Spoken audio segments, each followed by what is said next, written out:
welcome back to the channel of Ayurveda Marathi. आज आपण liver, which is one of the most important organ for the LAQ topic, हा one shot मध्ये घेणार आहोत. Single याच्यात मी पूर्ण लिव्हर तुम्हाला एक्सप्लेन करणार आहे. हेडिंग्स आपण ऑलरेडी लिहिलेल्या आहेत. तुम्हाला फक्त माझ्या गोष्टीकडे लक्ष द्यायचं आहे, हेडिंग्सकडे, आणि हेडिंग्सकडे बघायचं आहे आणि त्यांना कोरिलेट करण्याचा प्रयत्न करायचा आहे. सगळ्यात आधी आपण इंट्रोडक्शन बघूया लिव्हर बद्दल. इंट्रोडक्शन ऑफ लिव्हर काय सांगितलं होतं? It is an accessory organ of the GIT tract. त्यानंतर it is an heterocrine gland, म्हणजे काय? Endocrine and exocrine gland. त्यानंतर इंट्रोडक्शन मध्ये फंक्शन काय सांगितलं होतं? Metabolism is the main function. त्यानंतर आपण बघितलं होतं पोझिशन बद्दल. आता position of the liver according to 9 quadrants मी काय सांगितलं होतं? मॅक्झिमम कुठे असते? तर राईट हायपोकॉन्ड्रियाक मध्ये, त्यानंतर एपिगॅस्ट्रिक मध्ये, त्यानंतर राईट लंबार मध्ये, आणि थोडासा पार्ट कुठे असते? लेफ्ट हायपोकॉन्ड्रियाक पर्यंत जातो, जो कुठं थोडंफार स्प्लीनला टच करू शकतो. ठीक आहे. त्यानंतर वेट खूप वॅरी करते आणि MCQ साठी खूप जास्त महत्वाचं आहे. मेल्स मध्ये 1800 to 1400 ग्राम्स, फिमेल्स मध्ये 1200 to 1400 ग्राम्स, आणि ॲट बर्थ 150 ग्राम्स असते. त्यानंतर शेप अँड कलर. शेप कसा असतो? वेज शेप्ड असतो. कलर कसा असतो? रेडिश ब्राऊन कलरचा असतो तो. त्यानंतर कन्सिस्टन्सी स्मूथ असते, फर्म असते, सॉफ्ट टू टच असते, आणि फ्रीली मुव्हेबल असतो.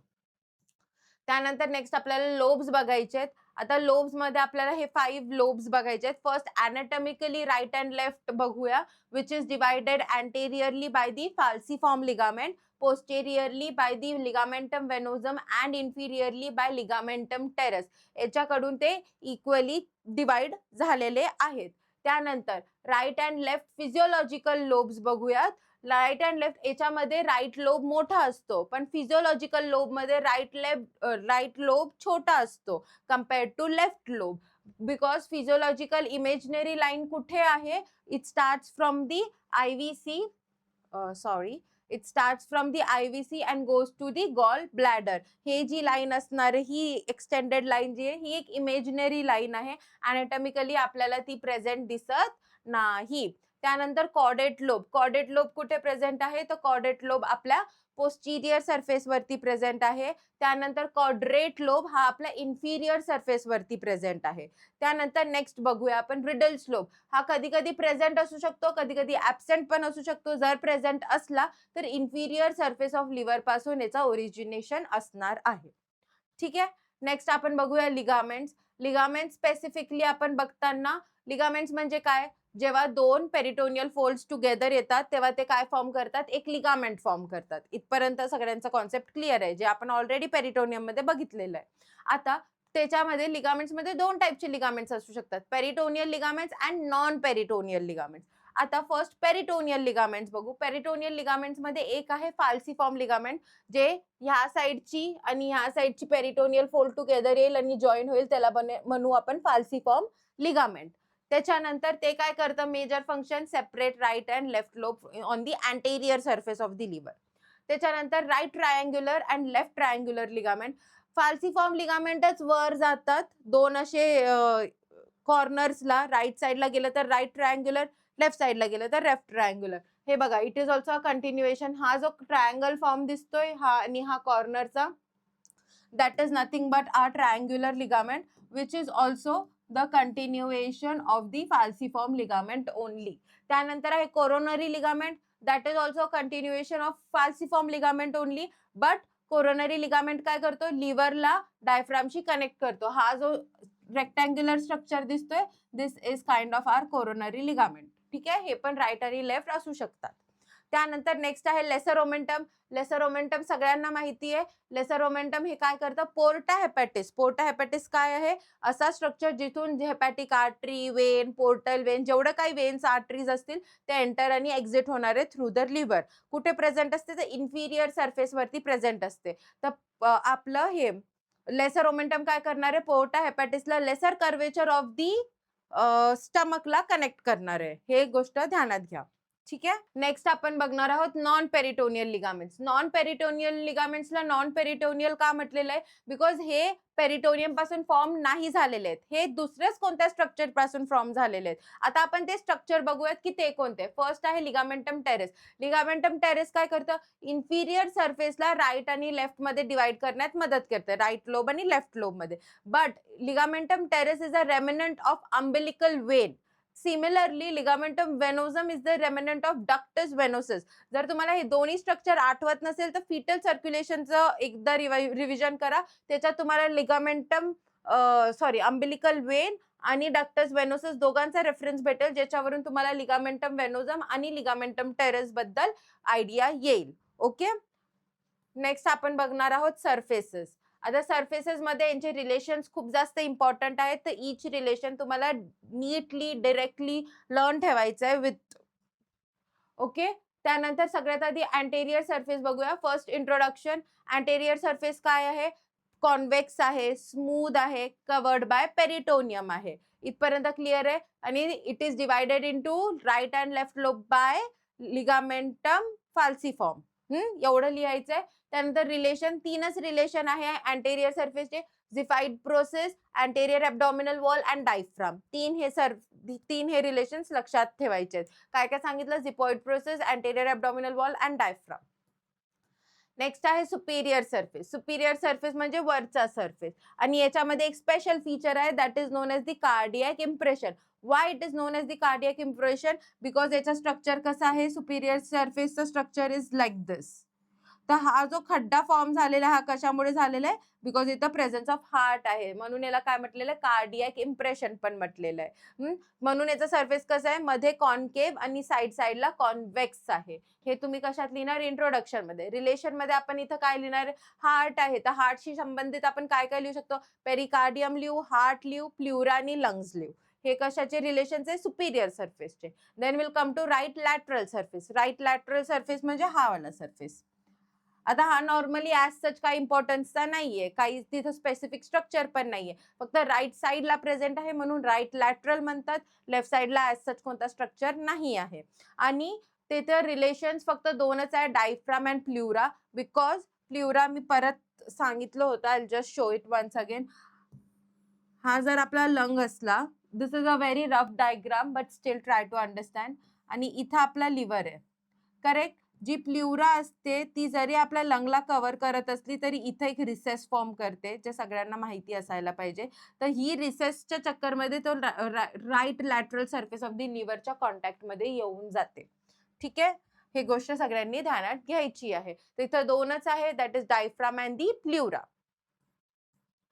नेक्स्ट आपण बघूया पोस्टेरियर सरफेस. इम्पॉर्टंट आहे. इंट्रोडक्शन मध्ये divided into 2 by ductus, remnant of ductus venosum, that is ligamentum venosum. ठीक आहे. रिलेशन्स मध्ये बायक्लो ही तिची ट्रिक आहे. B stands for bare area, I stands for IVC, C stands for caudate lobe, L stands for ligamentum venosum, O stands for esophageal area.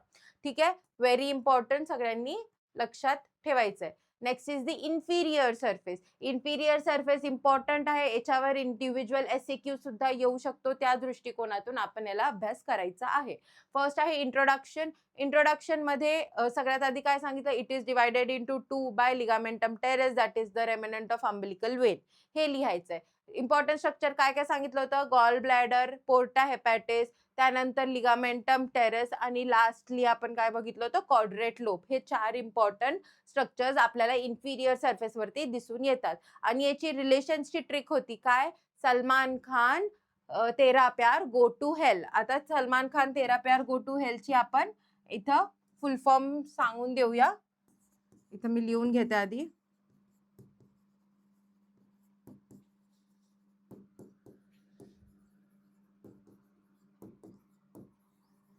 ठीक आहे.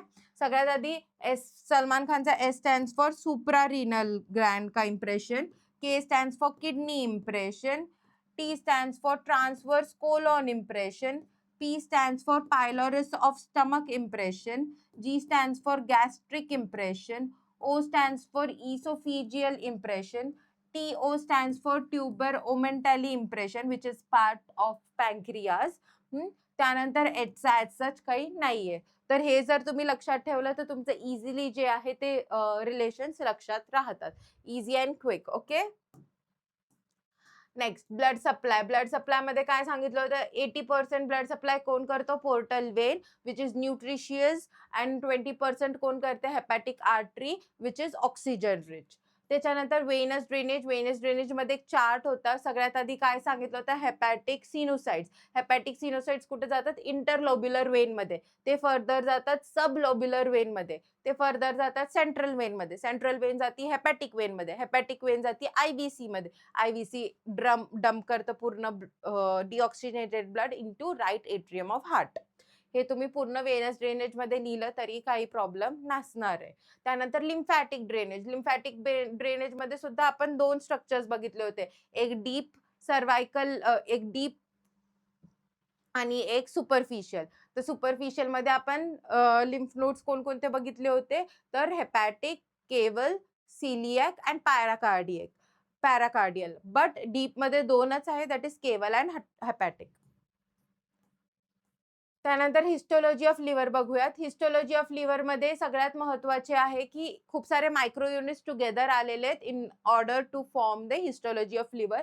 त्याच्यामध्ये 3 important structures बघायचे आहेत. Classic lobule, portal lobule, liver ॲसिनस.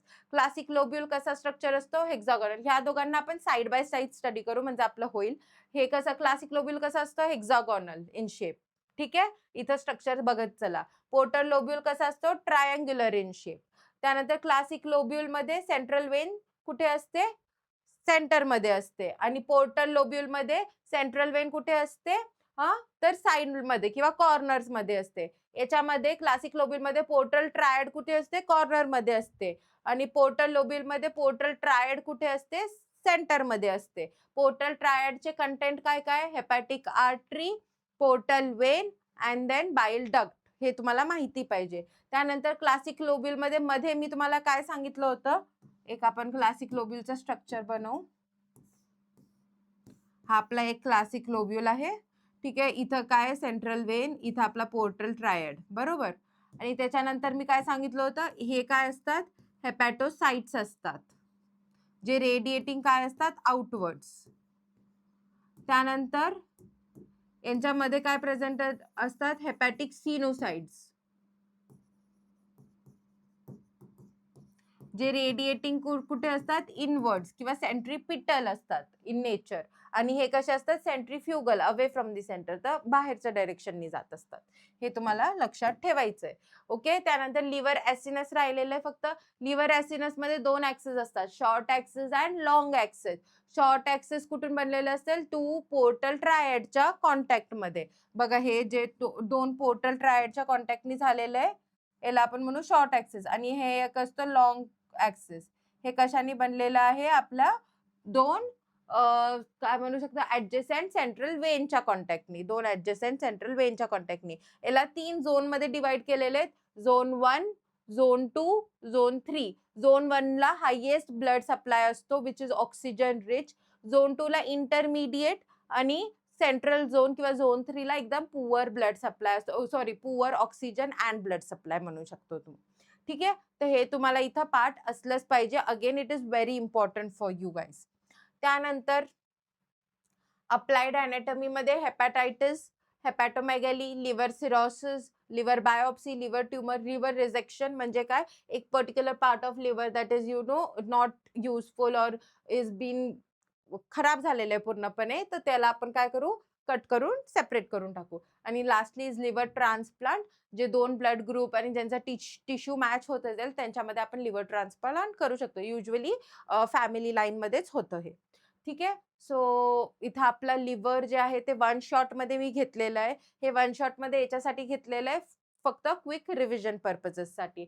For more such videos please follow us on Instagram and YouTube. जे काही links लागतील तुम्हाला ते डिस्क्रिप्शन बॉक्समध्ये प्रोव्हाइड केली जाणार आहे.